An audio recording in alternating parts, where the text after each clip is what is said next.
Hello po! Today is Monday and our for today's lunch is ang natitira kong kanin ng how many days na yan, guys.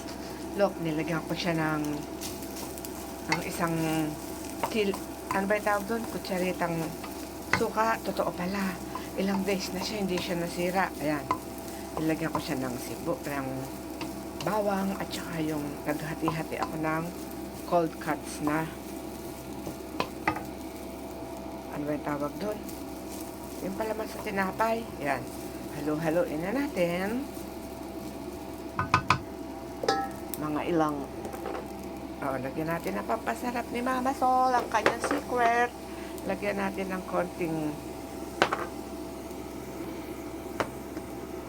drinks at saka ito ang ating pampasarap. Pagbuhat lang nakilala ko tong Knorr na ano na to. Ano ba yung tawag doon? Yan o, guys, so ito. Ayan ang aking sekreto.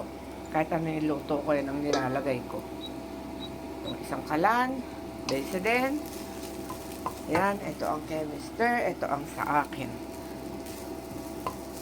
Dahil hindi siya mahilig sa rice. Ako ay napakahilig ko sa rice. Mamaya lalagyan natin ito ng itlog. At solve na naman ang ating lunch.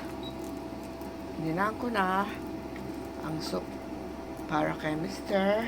dahil kumukulo na. At itong sa akin ay medyo patatagalin pa natin ng konti para maluto ang tirang rice.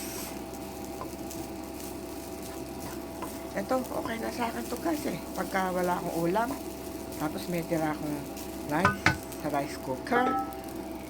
Yan. And after that, lagay na natin ang itlog.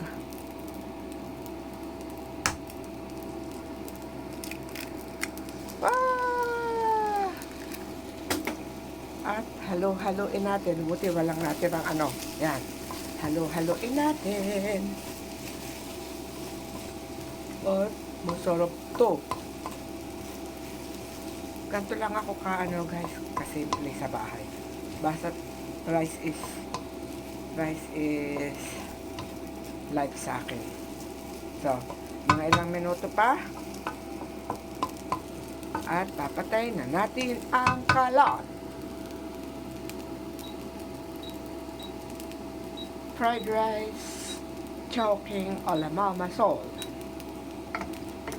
Okay. Bye for now. See you on my next vlog. Sarap.